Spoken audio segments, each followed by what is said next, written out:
Hello, everyone. Welcome back to Mastodon Comics and Music for another music conversation.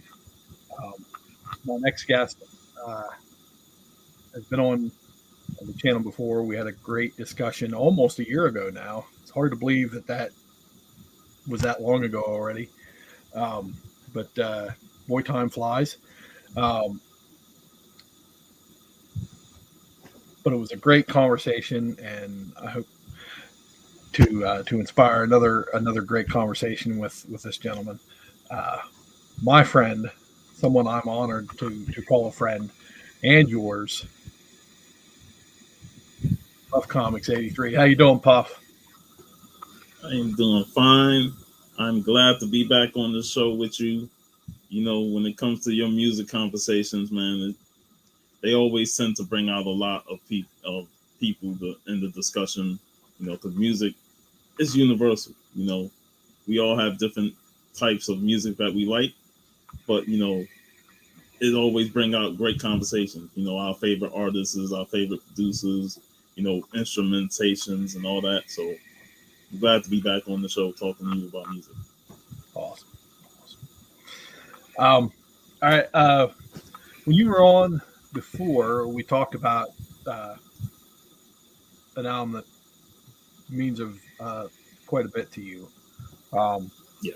so I guess aside from that, what other albums uh, Wow.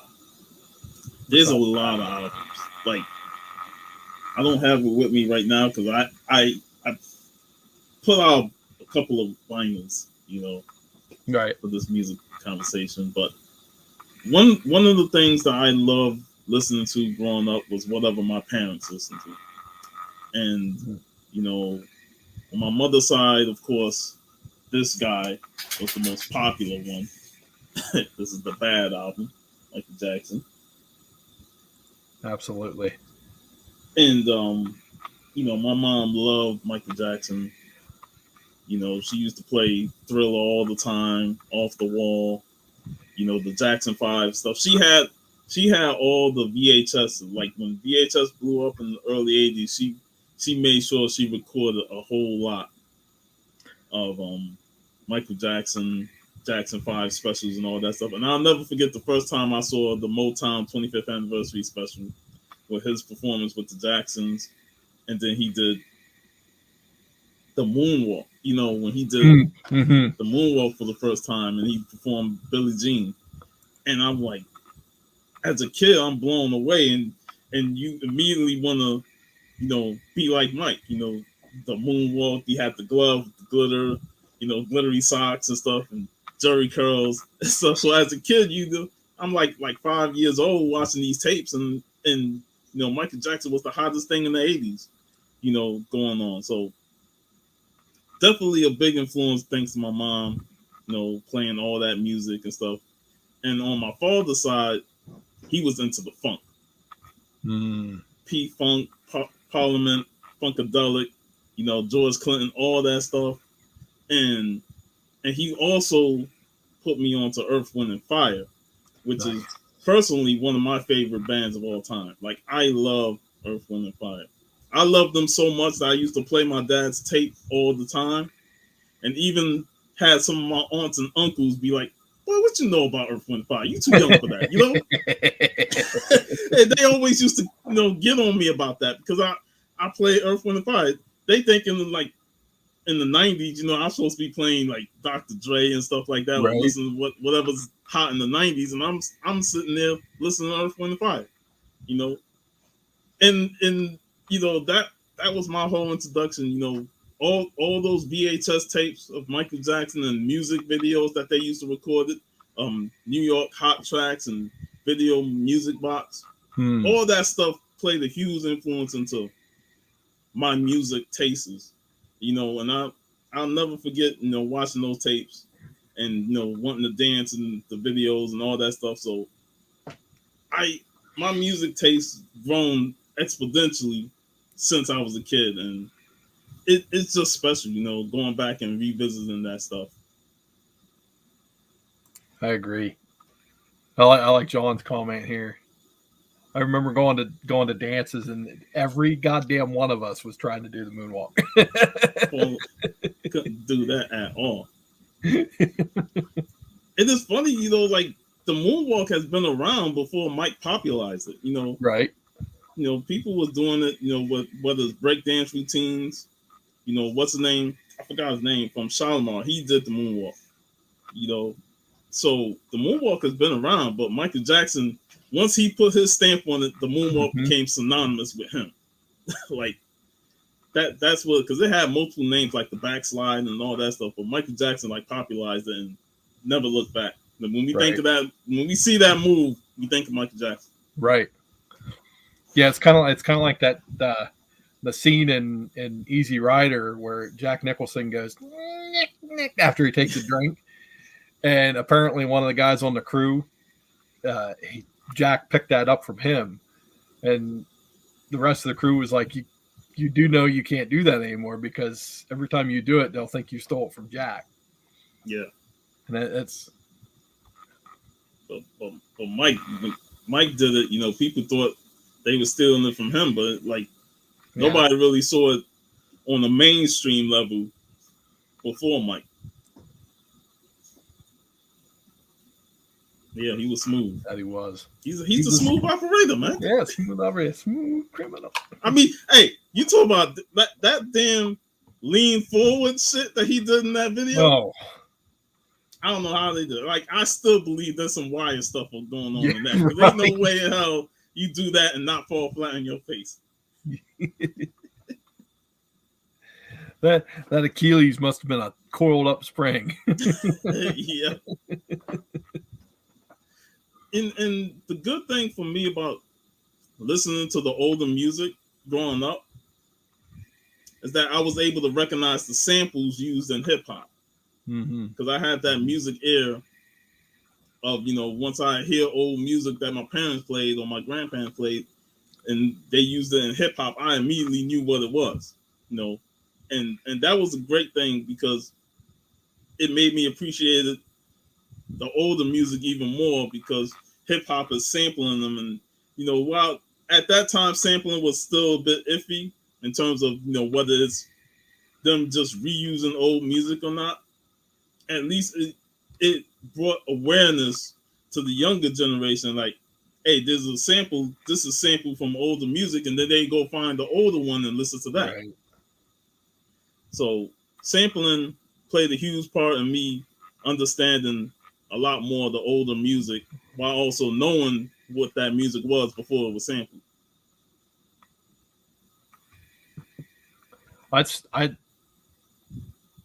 I look at that in a similar way towards covers.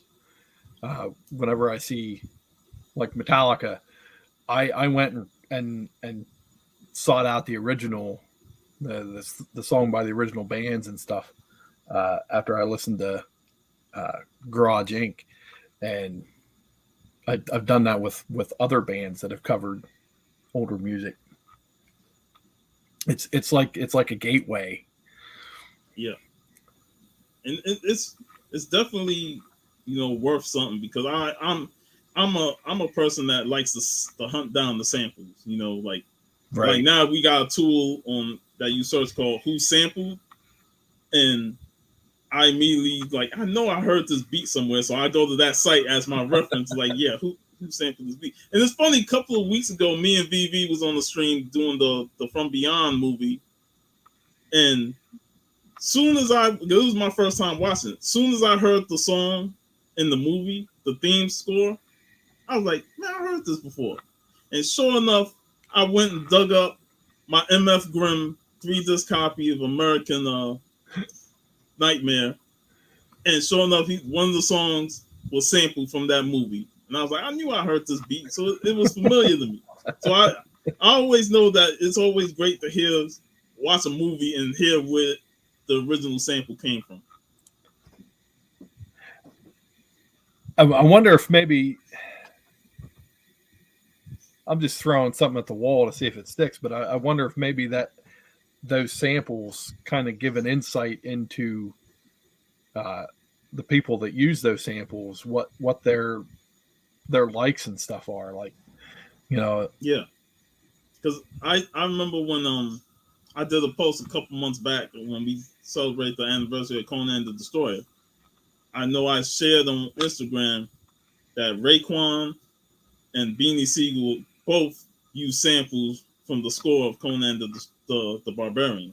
right, So, every time we grow up, we watch these movies and we enjoy the music that's in these movies. Somebody is going to say, hey, you know what? I should take that part of the music, loop it, add some drums to it, and make it a hip hop beat. And then, the rest is history. They use that beat, whether the song is popular or not. That beat came from a Conan movie, or right. from a Italian Giallo movie. So it definitely has an impact on how people really, if they want to, do their research on the music that's being sampled. And to me, that's great for people who are music enthusiasts like me, that wants to keep learning more about music and keep gaining that knowledge. Right. What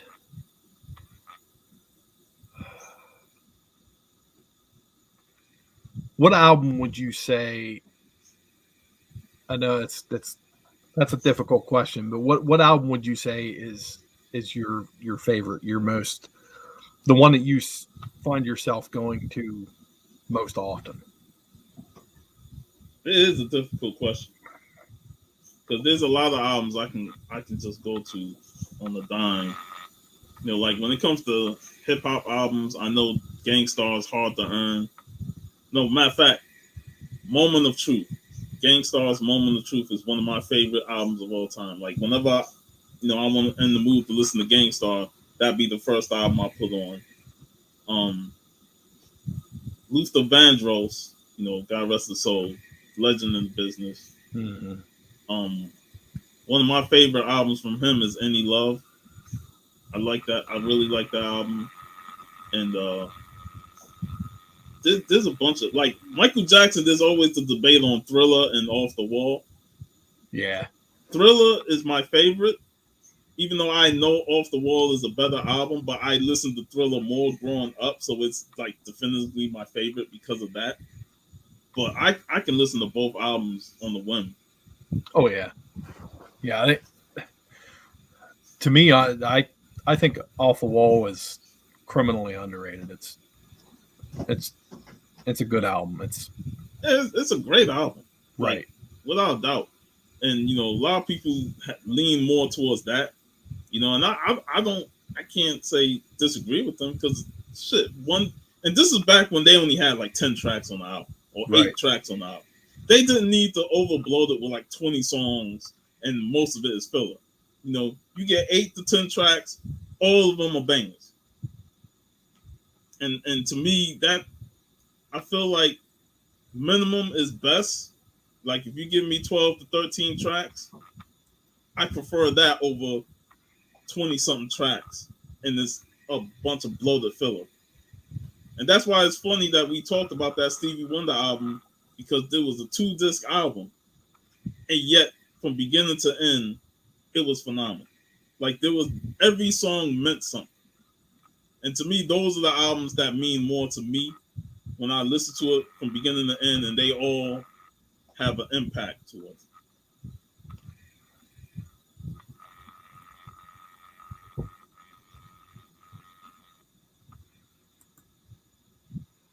What's up, man? This guy.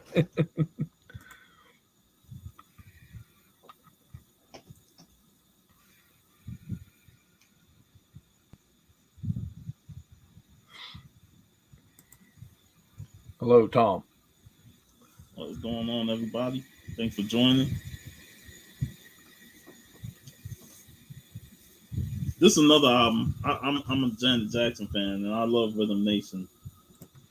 Nice. My sister had that when I was young. Yeah, I remember like watching the videos nonstop. This is another one that I can put on and just vibe to and guide. Oh wow. I still listen to this first album, man. It's classic. And And this on vinyl to boot. and yeah, because a lot of this was my father's collection, my mother and Mhm. father's collection, but he passed it to me. But this era of New Jack Swing is really when my music taste, started to jump, because this was like the era of Guy and Bobby Brown, all the dance music, and Mhm. it was just fun times. And man, I you don't know how many times I watch those videos and try and imitate Bobby dancing while he's looking down, and the camera's looking up and every little step. Like, man, that back then it was just so fun. The music videos was fun to watch. Yeah, Songs in the Key of Life is definitely awesome.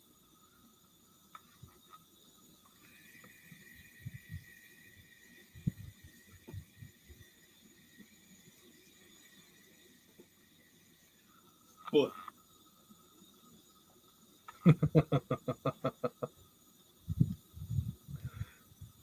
what's going on, Gora? Hello, Gore. Um,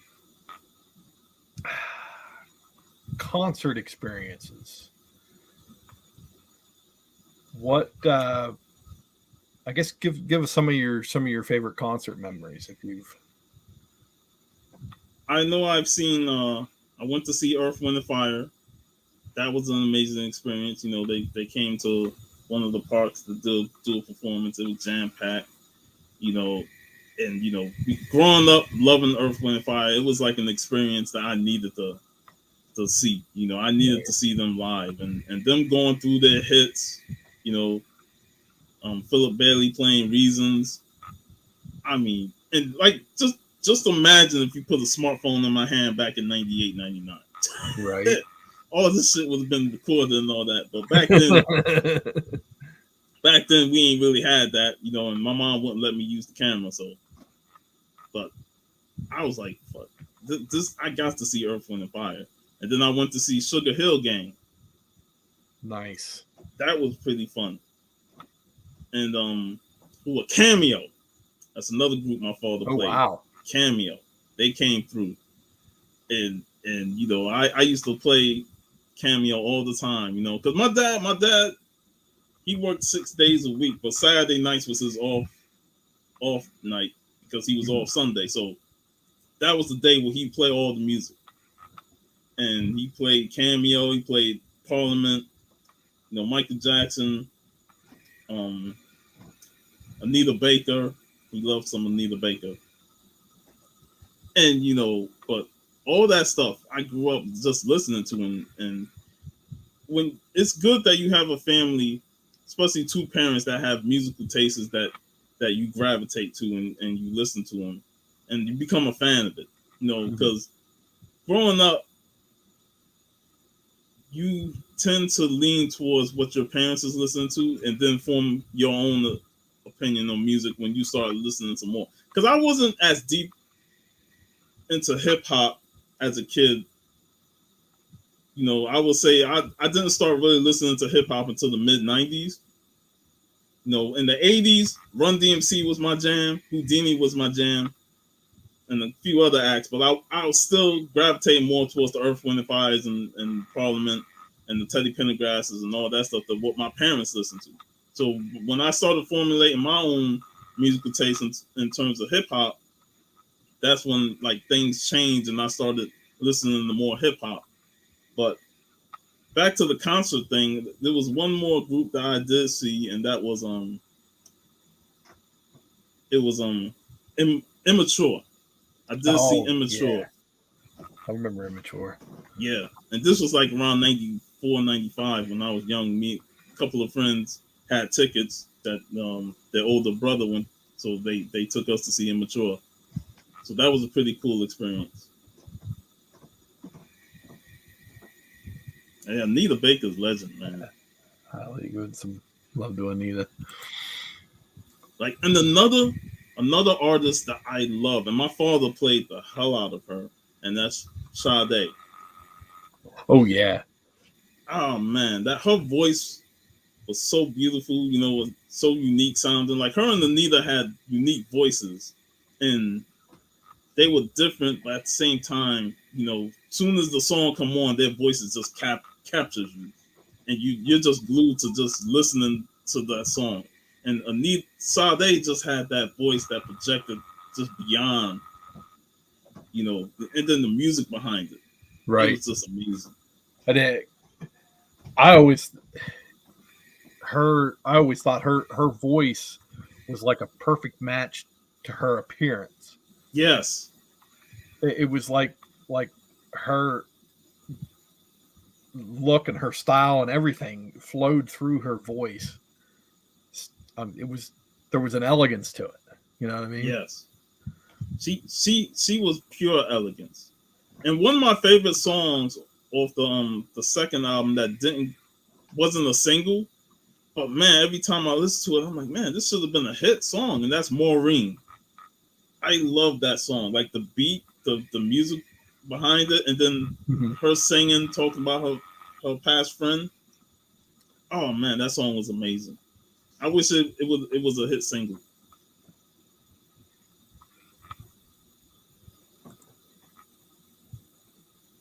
Yep, Rap City.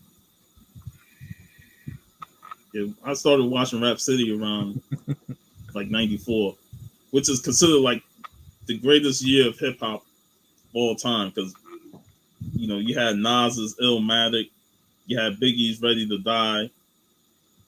You had so many great hip hop albums came out that year, Yeah. and it's still like the benchmark years of hip hop. There's '88 and there's '94, and Yeah. it's always a debate on which were the greatest years, '88 or '94. I was like, man, look, they both were great.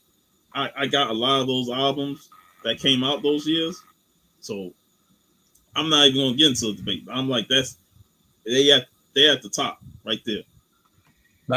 94 was huge everywhere. And from what I recall, I mean, there was a lot of awesome shit coming down, competing genre wise, competing with each other. And speaking of genres, like even in the '80s and '90s, I listened to some Queen, you know Guns N' Roses. No, like most of them were like the hit songs, like a couple of hit Right, right. songs. I didn't really experience the albums till later on, but like, man, I used to love the Queen song "We Will Rock You." Like that was one of my faves as a kid because That's it just hits, from the hook to the lyrics. It was so simplistic in terms of production, but it was just a fantastic song, and we used to play the hell out of that in school. I used to have to sing that song to my youngest daughter at night. Yeah, It was that one and America's The Sandman. Those were her two favorite songs. yeah, and like I said, the older I got, the more I started like going into more other music, and I started listening to more jazz. And this was around time when smooth jazz was like dominating the airwaves and stuff. I like the Kenny G's music. I mean, some music is just relaxing and enjoyable. But one artist that I feel don't get talked about a lot, and all his music is top notch to me, is Paul Hardcastle. Paul Hardcastle is like one of those great jazz musicians that he started out one style and then changed his style to more smooth jazz within the '90s, and then he just kept putting out great consistent music. I never really heard a bad album from Paul Hardcastle. Every album I heard was just great music. Right. I'm not I I'm not familiar. I'm gonna have to look him up. I'll tell you the first song you need to put in. Listen to Paul Hardcastle's Rainforest. Like that song got played on the urban radios a lot. And I've heard that song for so many years growing up as a kid, so it's still one of my favorites. Jazz is something I haven't gone to. I've listened to like Coltrane and Davis and uh, but I haven't really gone too far into it as far as I would like. Um, when I got older, as I grew older and started having kids, my music listening started to slow down. So it's something I've been wanting to get back to. Yeah, Just like Weather Report. I more got into jazz around, like, started listening to it more in the mid-20s, and it's just another set of music just to sit back, relax, and enjoy. Whether it's a long drive or you just want to have chill music. And I will say that, like, lo-fi music, the chill music that we have now is more or less a modern, well, low grade quality of jazz music. You know that over the years, so it's just that I always enjoy jazz music. Bop. And one of my favorites, like, I could say BB King, but I didn't really listen to much BB King as much as I should have. But Bobby Blues Bland, Mm-hmm. I love his music. And he had a distinctive style, and I know him and BB worked together within the '80s, '70s, and '80s. But I always liked his music. Whenever it came on the radio. And I don't understand why he's not talked about more. I mean, some people other than you and I and some of the people in the chat recognize the name, but I'm sure there's a lot of people who's Bobby Bland, and I think that's a criminal. And I'll say this is I didn't really listen to him until the hip hop sample when Right? Jay-Z did "Ain't No Love in the Heart of the City." That's when I found out that Bobby Blue Bland was, and then I started going through his catalog, and I started having more appreciation of his music, because I always heard, like you said, BB King and all the other jazz greats, Duke Ellington, Coltrane, but Bobby don't really get that type of name recognition like those guys had. So I always looked at Jay-Z using that sample as my entry into discovering more of his music. Right. That, again, it just goes back to how sampling could work and help you find music from the past and start delving into that.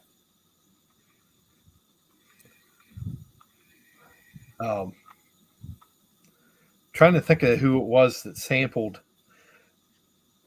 a song from where they did their own. It wasn't sample.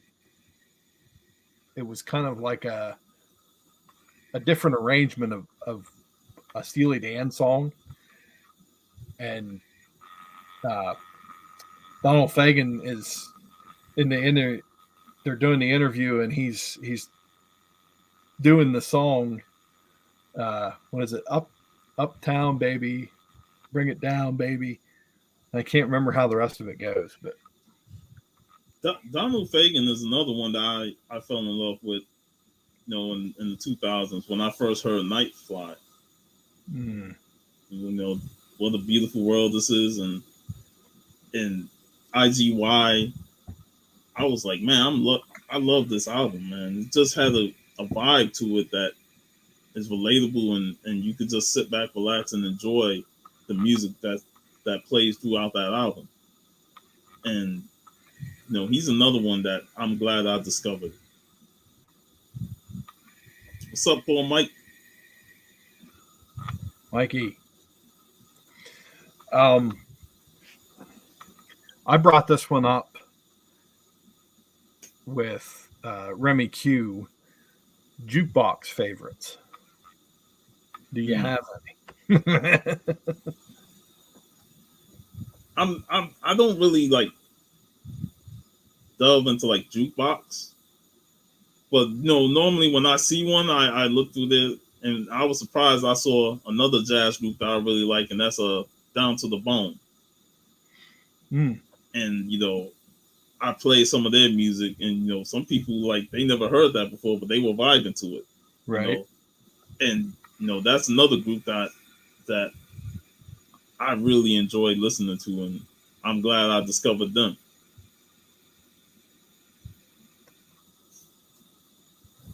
This is an album that I have in here.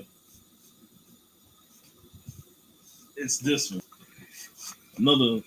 This is where like the first big Luther Vandross song, "Change, Glow of Love." Another Nice. song that my dad used to play nonstop. Between this, Searching, and Lover's Holiday. I like their the follow up album a bit more, but this one holds a special place in my heart because of the Luther songs.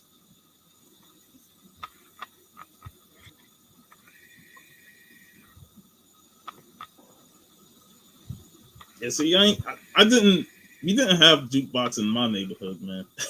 They probably get broken into or something like that. But yeah, That's it was that was kind of a question I came up with kind of on the fly in uh, an IG conversation with him. I'm like, you know what? I'm going to ask it. Maybe I'll make it a staple of the show, or maybe I won't. I don't know. hey, it's always Because a question worth asking. I used to in my bar days, I used to play a lot of jukebox songs, but And um, Donald Byrd is another one, another great one. mm, mm, I love his music as well, and I loved his team up with Isaac Hayes in the early '80s. Like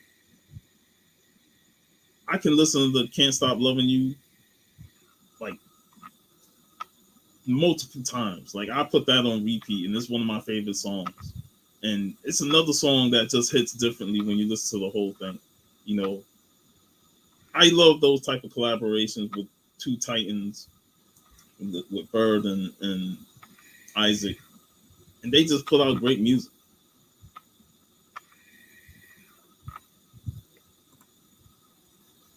I was going to bring Albert King up. Jimmy Reeves, Howlin' Wolf. No, I Uh, listen to some Muddy Waters. Freaking right. I the song "I'm a Man," Oh man, gold. um, but Albert King is probably going to come up tomorrow night in on Cover to Cover. So we'll. nice. But yeah, you were talking about Albert King or BB King. So many freaking kings. Eddie King in the blues genre. But I think I was going to mention Albert King when you were talking about him earlier, or talking earlier about blues, uh, because I feel like he's doesn't get as much as attention as he should. Um, And there's a lot of artists that don't get the attention they deserve. You know, and that's one of the reasons why I tend to seek out more underground music within most genres, because I'll just say like today's music just don't have that power that old school music has. hmm, Like to me, music from the past had that staying power. You could play that song a week from now, 2 weeks from now, a year from now, or whatever. It had long lasting power. Whereas I feel like today's music is trendy music. They only yep, fit with trends, and then when the trend is over, it's old news. Like the yeah, song could have been new, and then 2 weeks later, it's old. Oh, that song ain't in no more. It's all about the new trend. yep. I'm like, On to the next one. yeah, and it's like I don't like seeing music treated like that. And you make these trendy songs that don't have no substance, that don't have no lasting impact. Whereas music from Teddy Pendergrass and the Beatles, and all the acts from the old days, they spawn generations. They last forever. You can hear that on the radio and immediately know what that song is, and immediately takes you back to when songs were good, when music was great. That's why I always say, like Luther Vandross, guys like Freddie Jackson, Oh yeah. Anita Baker, all those artists back then, they put out music that lasts forever. You always can go back to it and enjoy that music. Jam and Lewis put out so many hits, but the music they did with Alexander O'Neal was always some of my faves because Alexander O'Neal and Sherelle had great chemistry. And it's 2021 going into 2022, and I'm still vibing to that music. Listen more of that than whatever's popping on the radio today. Because I don't even listen to the radio. The radio's like dead to me. Yeah. Like I stopped listening to the radio in the mid 2000s, and thank God for like satellite radio and stuff that had all the old school stations and stuff like that, and underground stations that I can listen to some solid music as opposed to what everybody wants to play on the radio. And those stations added more to what I learned about music. Stuff that I haven't heard. I hear underground stuff, or I hear artists that I never heard of, and then I become a fan of this. Then I start hunting their stuff down. And another thing about it is YouTube is a blessing because there's music out there in the past that I forgot. Like I remember the beat, but I don't know the artist. And you start searching through YouTube. Sometimes, like I said this on the show last year, like I just put the hook in the search bar and hope that the song comes up. And once you fall down that rabbit hole of old music, it's hard to get out of it. It is hard to get out of it, man. You get stuck on YouTube for like hours just going through old music. Yep, I've done it. Yeah, I've done it a lot. Sometimes you see in the thumbnail, because you've been watching this, they recommend you this. I'm like, oh snap, I ain't seen that shit in years, man. I remember this video. So I click on that and instantly nostalgia just slaps me in the face.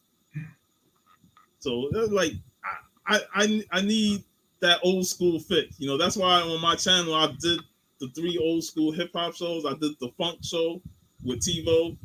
And then I'm like, I prefer to talk all the old school music because that's what I grew up listening to, and that's what I enjoy listening to even today. What's up, Comic Crack? Yeah, I guess in reference to what you said about the today's music versus music of yesteryear, they had. I think that owes a lot to what they were doing in the studio with some of that stuff. These guys actually gave a shit when they were mixing and running the boards and all that stuff. A lot of the producers and the engineers, they weren't slouches. Today it's just like you said, it's the trend. They're getting it out there for the trend. Where these guys they want to do TikTok videos. I'm like, right. Like what's that girl's name? Bella Thorne. Yes, so Bella Porch. I don't keep. She's got that song "Build a Bitch." 100% trend right there. That's TikTok all the way. And 6 months from now, nobody's gonna ever remember that song was ever created. Yeah, they're gonna remember it being the TikTok hit, but that's about it. Yeah, that song doesn't have no impact whatsoever on longevity. No, everything I show here, you can pick this up and listen to it right now and say, "Damn, this was some good ass music." Good shit. Today, I'm like, it's in today, it's gone tomorrow. Here today, gone tomorrow. We all do it, Unruly.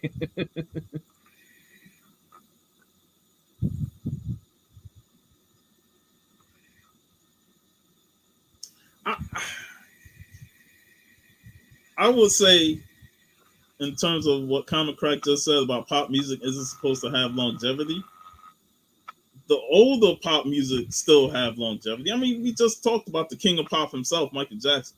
That shit lasts forever. You know, that's pop music I'd rather go back and listen to as opposed to whatever today's pop music is. But you know, and pop is not really my thing. There's some great pop songs, but it's not really my cup of tea. But I acknowledge the major hits from those like 70s, 80s, and 90s. You know, they definitely had longevity. You know, even today, you know, I can still, as much as I despise Puff Daddy, Puff Diddy, P Diddy, whatever, I can't deny the impact he did in '96 and '97 with Bad Boys. Mm-hmm. You know, I'm not a fan of the shiny suits or the bling bling era. That's to me when hip hop started sliding. But it was a huge part of my teenage years. Hey, Common Crack, screw those kids, man.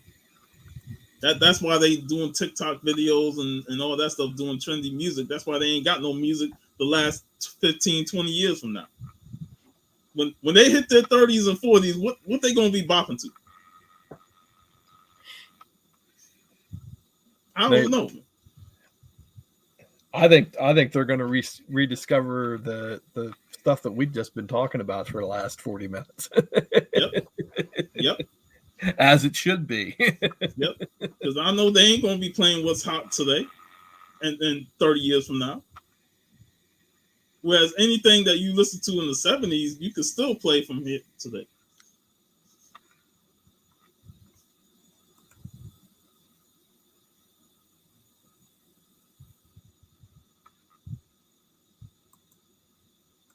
Yep.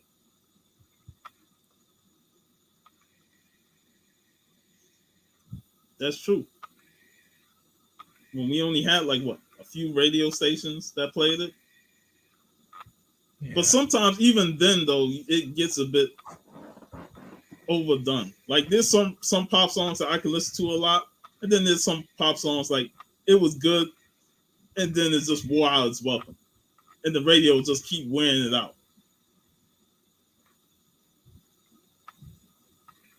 Like they did with Creed or Whitesnake.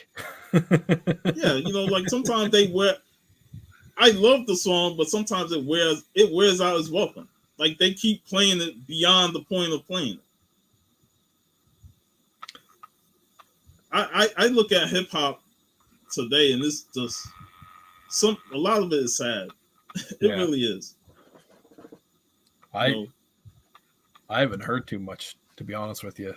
Most of what I listen to is underground, or anything that still has a resemblance to the hip hop I grew up with. You know, that values lyricism, you know, beatbox, DJs, and you know all the traits of old school hip hop that I love.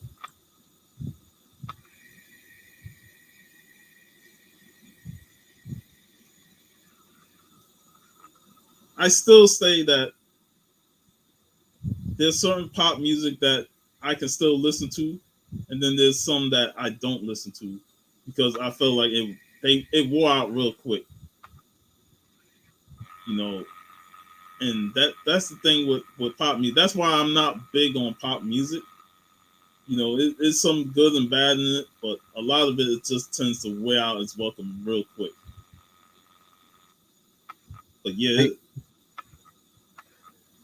it becomes slightly annoying. Yeah, but you know that's what pop music is. You know, it's great, but it wears out its welcome. Like MF Doom is I've been listening to Doom since the early days. Yeah, underground Humpty Hump. Where Tupac got his start. Yep. I'll say this though, Tupac's best album for me is Me Against the World. anybody that says All Eyes on Me is his best album, man, I think that album is a bit overrated, in my opinion. And it falls in line with the problem I have with 2-disc albums. Like, it's just too much. Yeah. Yeah. You I know, agree. it's too much filler. It's too much repetitiveness. You know, Me Against the World was, to me, a solid album. You know, consistent, had themes throughout that album. And, you know, every song had an impact to it. Like I said earlier, you know, each song has to have substance and the impact. Whereas when you beat us over the head with a lot of repetitiveness and a lot of filler that's just not really creating the impact, it loses its value. That's one of the albums that I wish I still had. Me Against the World? Yeah, those moments of weakness when you go, I'm moving to something else. I don't want that anymore. So I'm gonna get rid of it. And I'm kicking myself in the ass for that, because when I had it, I loved it. I thought it was a great album. Yeah, we've all had those type of experiences with anything in our collections. Yeah, right. I guess it's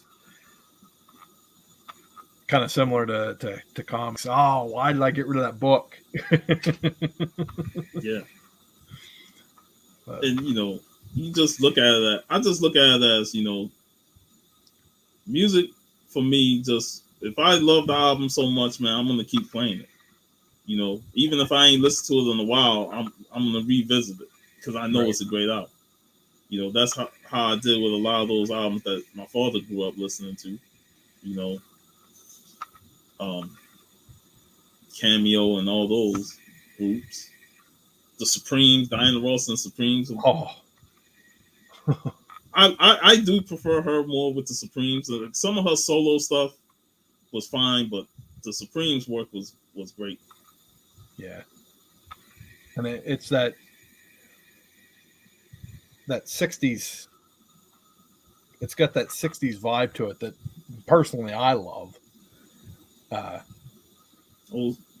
Temptations and all that. Right. Early Marvin Gaye. Oh, yeah. Him and Tammy Terrell. Classic stuff.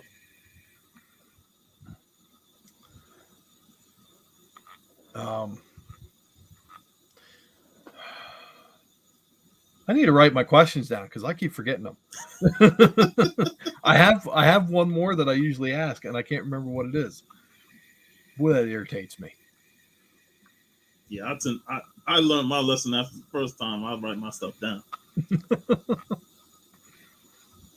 The other thing I don't do is I don't go back and watch my videos. I probably should. Get some of those questions you ask in those. Right. I guess before I go into the pivot questionnaire, is there anything else that you wanted to bring to the conversation that? Man, I ain't doing that, man. I ain't doing no 5-album desert album. I refuse. I see, and I'm one of those that don't like doing like top 5 lists and stuff like that. I hate doing that shit because it's just way too many albums in terms of trying to figure out which ones I'm gonna put in this, that, and third. You know, I ain't getting stuck on the desert album and just have to choose 5. I'm like, fuck that shit. I want my whole collection with me. You got it laughing. Yeah, I'm like, nah, man. And I hate when people want to do that. They want to create their top 5, top 10 list. And I'm perfectly fine with you having your list. But then people want to start arguments with that. You know, they want to fight you over, oh, you ain't got Pop number 1, or you ain't got, you know, the Temptations number 1. I'm like, it's my list, man. Right? Why you care? If it's my list, my opinion, you know, I don't want nobody challenging me on it unless I put an absolute dog shit album number 1, you know, that everybody loathes, and then they like, all right, we questioning your ass because why the hell that album number 1 over this, that, and the third. But you know, I'm not gonna call out somebody's list, even if I don't agree with it. I'm just not gonna call out your list is your list. I'm more of a CD collector. No, most of the records I have is from my father's collection that he gave to me, and there's a lot more than what I have up here. But I'm just most of my hip hop stuff is CDs. Like if you follow me on Instagram, a lot of the hip hop videos that I post, I take a picture with the CD and then it transitions to the videos. But yeah, I do have a record that was reissued, and it's another one of my favorite albums. I want to show that off because I know our Dusty Brick Brown got a kick out of it when I shared it on the hip hop stream, and that's Pete Rock, Soul Survivor. Yeah, man. This that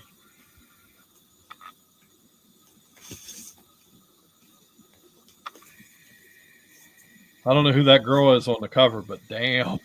classic. The classic so I had to get this when they reprinted it. Pete Rock, one of my favorite producers, like him, DJ Premier, some of the underground producers like Buck Wild and Lord Finesse. A lot of people would say Dr. Dre, but I like Dr. Dre, but he ain't my favorite.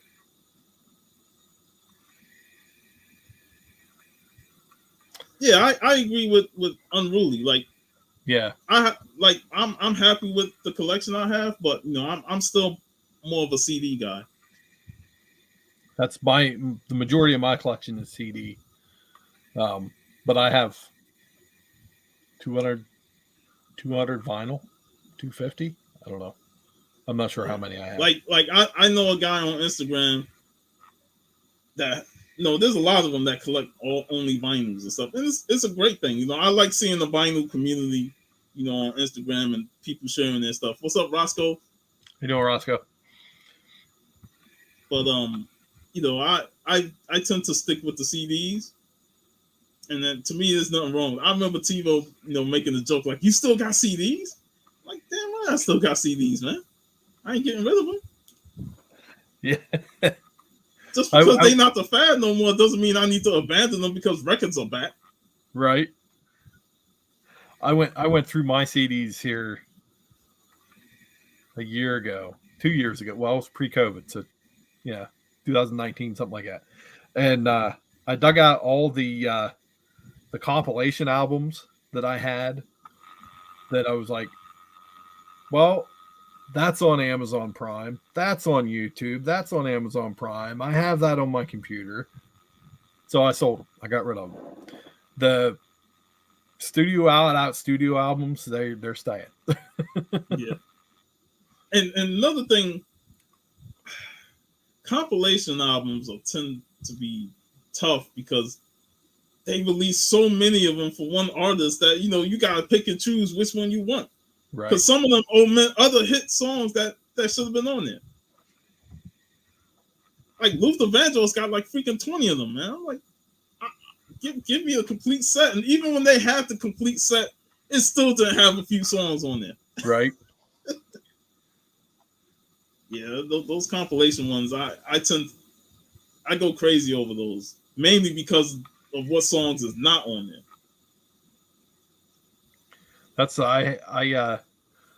there was a specific song that I was looking for to consider it a complete compilation for Marty Robbins, and every freaking one that I looked at didn't have that song on. I'm like, no, I'm not getting that one. I finally came across it. I'm like, that's the one I'm getting. And compilation, they can be good because some of the sound quality on the older CDs are not good. Right. And you want to update a version and sometimes the compilations will give you that. They'll give you an updated, new, crisp sound on songs that was on the first album. Right. Like one album that Like Tupac's first album definitely needs a remaster because that album just the sound quality is trash. You know, I love that album, but it's hard to listen to because of the sound quality. Like it's so low in on audio. It's like I can't listen to this. Yeah.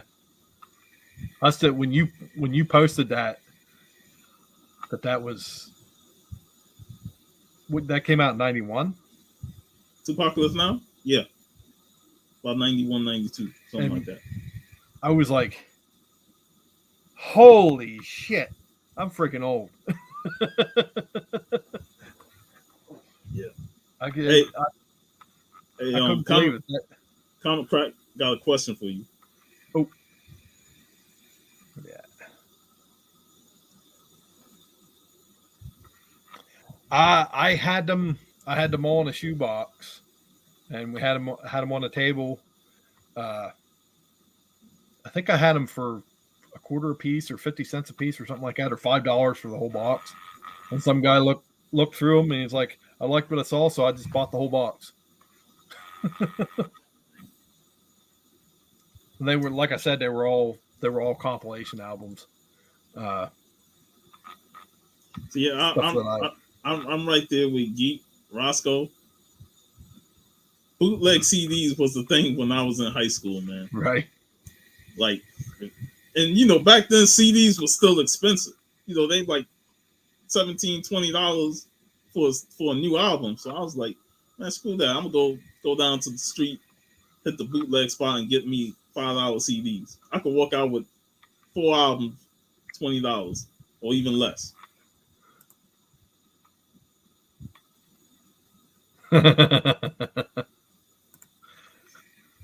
Previously bought. Yeah. I guess I thought of one, but some of the albums you have already shown, I think are underrated. It's underrated stuff. But do you have any albums in particular that you feel are very underrated? You know, it's funny. I celebrated the 10th anniversary of an album, and it's an underground album. I posted it on my Instagram, and I know people here have probably seen it, but Rashad and Confidence, that album is amazing. Like they only put out one album together, and Confidence worked on other albums because he was the producer. But that one album made me fell in love with hip hop again. When the way hip hop was going and stuff, that was like the perfect blend of modern style lyrics with old school boom bap beats, you know. And then another album that's sentimental to me is Little Brother's The Listening. When I got into Little Brother, I picked up the mixtape.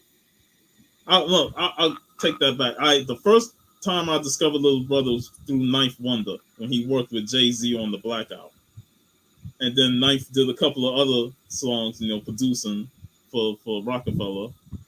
Then I said, you know what, let me pick up this Little Brother mixtape called The Chitlin Circuit.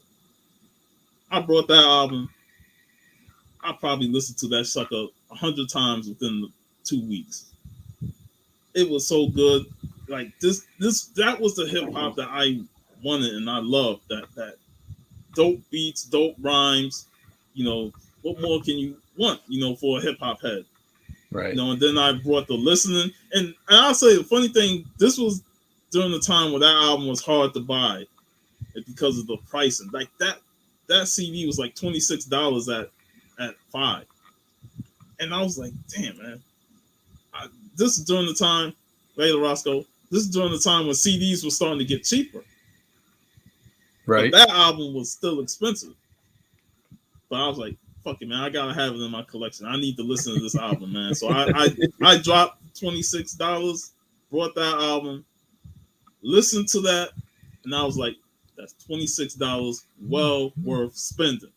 Right. You know an album is good when you pay more money for it, and they're like, man, they deserve that $26 I paid for that. Yeah. and then you proceed to play the shit out of that Oh album. man, it was just musical bliss to my ears, man. The soulful production, dope lyricism. That's what I wanted from hip hop. You know, I was getting tired of hip hop at that time, going into the crunk era and stuff. That's when I moved from New York to the South in Florida, and that's all you heard on the radio. So I cut out the radio and I started listening to stuff on undergroundhiphop.com, and you know, falling into that website and getting a lot of stuff. So discovered Little Brother, and then the rest was history. I started getting more and more underground stuff.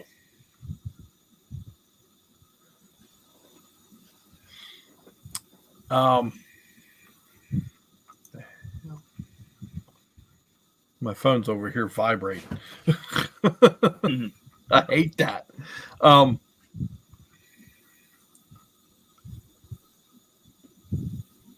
I guess that's all the regular questions that I had. And I see Comic Crack's comment on him needing to go through his CD collection. I was like, man, I wouldn't mind doing a video of showing each CD in my collection and just talking about it, what it means to me and stuff like that. Like, how did I feel about it? I think that would be a pretty good series, because one guy that I do follow on YouTube is Immobilarity. He does album reviews, and he's got like freaking 200, I think 100 or 200 videos, like different parts of his CD collection. I'm like, damn, this guy got a shit ton of CDs, man. Right. But like, he goes through details of those, and I was like, man, I wouldn't mind doing that, you know, because I got a lot of CDs, man. I got a lot of CDs, and it's like I can just do a short series on that, going through my CDs. I kind of started to do that, but then I started cover to cover with Raul, and I was like, well, I might as well just do this. But I thought I considered going back to it, doing like a little short reviews and stuff, but I don't know. It's definitely worth, you know, going back. I mean, it's a good thing is it led to you doing the cover. So basically, yeah, that was the good thing, that going through the CDs, it leads you to create a new music series, you know, and just invite people in the community to be on there and talk your favorite albums and stuff like that, your favorite covers. That's what I like about doing these shows, is that we talk comics, and comics is what brings us together. But then we branch out and talk other things, you know, whether it's music, whether it's movies, you know, or anything that's particular to our interests. You know, shoot, if I was more into sports as I was back in the day, I would have did a sports show. Right. But my team sucked, so I'm not as interested. You sound like me. That's why I don't do no sports shows. Well, I guess that's all the questions that I had. We'll go into the questionnaire, and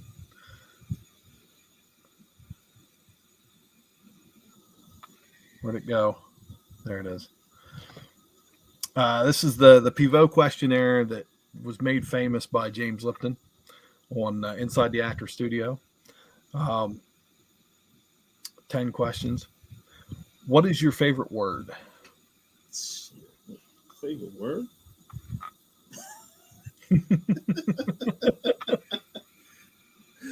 Oh, damn, man. I never really thought of a favorite word. I mean, words come out my mouth, and there's so many of them that I don't even know. Like, I'll just say fuck, man. That's it. F-U-C-K. That word is synonymous with anything. You can say it with anything. So simple as that. What is your least favorite word? Least favorite word. A word that I don't really want to say, but oh man, I will say it is the N word, even if it's part of my daily life and what I grew up with. It's still sometimes it's not fun to say. Yeah, I'm not a fan either. what excites you? You know, this year I got a contest on my channel going, and I say these last few years, despite the pandemic and all, what excites me is just getting to hang out with all these great people on YouTube and getting to meet them and go to the shops and have fun. You know, life sometimes is too short, and you know, we saw yesterday we lost a football player, Demarius Thomas, at 33 years old, and Yeah, like you never know what when your time is up. You know, right. I wish I would have gotten a chance to meet Sam's Tangled Web, and you know, we've had multiple chats, and I've been on some streams with him, but I just feel what excites me the most is just hanging out with you guys, chopping it up, and getting to meet people whenever they come down or whenever I get a chance to travel out. You know, just hang out and have fun. You know, to me, that's more exciting than what I do in normal life for work and stuff like that. Like Right. I enjoy hanging out with people in the community. What turns you off? Negativity. You know, I'm a Libra, so I tend to try and avoid negativity. You know, I try not to be negative. You know, I'm all about the positivity. I'm all about building people up and helping people out. You know, if you seen a couple of weeks back when Old Man Spider was on my stream, you know, he talked about he was new on Instagram and he didn't really know what he was doing in terms of how the handle operated. And he reached out to me and I gladly helped him out, you know, Right. and he was very thankful of that, you know, in terms of building friendship. So I'm always to the point where I'm always going to be positive. You ain't got to worry about me being this person that's going to always, you know, leave negative comments and stuff. Like I don't, I ain't jiving with that. You know, if I don't like something, I don't need to comment that I don't like it and here's why and give all these negative outbursts. You know, like people just tend to like put their opinions out there when there's really no real need for you to be that negative about it. If you don't like it, you don't like it. So yeah, I don't like negativity. That turns me off.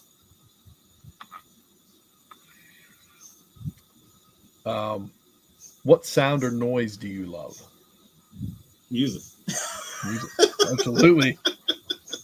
Music, Absolutely. man. Good music, man. If the next question is what sounds I don't like is bad music. There you go. That was the next question. What is your favorite curse word? Right? Next question. Next question. What profession other than your own would you like to attempt? I always wanted to, like, when I was younger, I wanted to be a bus driver, but that wasn't something that I wanted to. But like being in the comic community made me like, man, I wouldn't mind just having a comic shop and just operating it the way I see fit in terms of being positive and uplifting. We see too many comic shops now that they're not.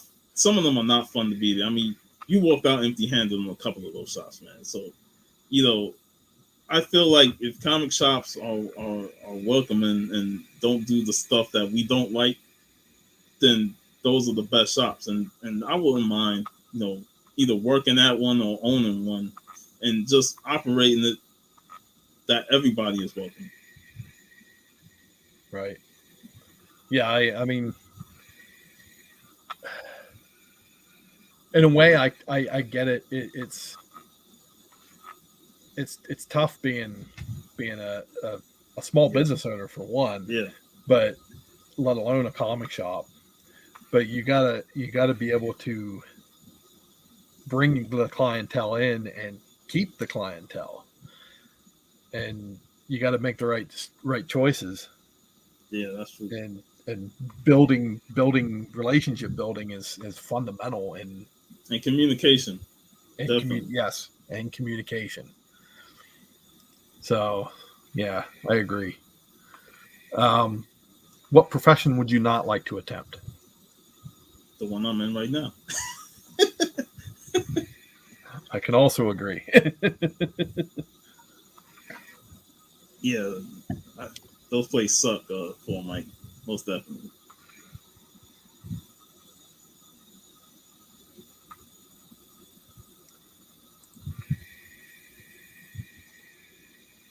Yeah.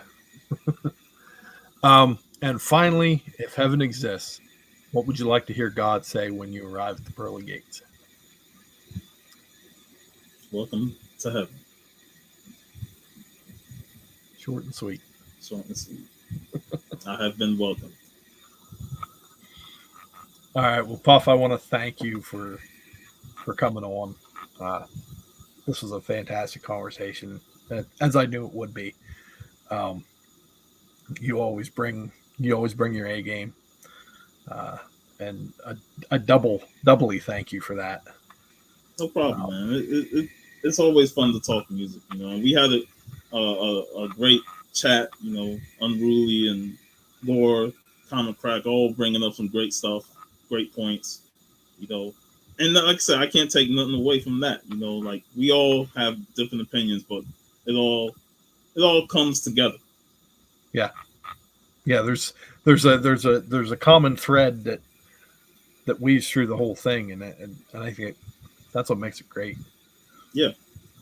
So I enjoy doing this show. I'm glad you invited me back on here to talk to more music, and you know, hopefully we can do it again. Maybe choose another album for another cover to cover. Yeah. You know, I'm always down for that.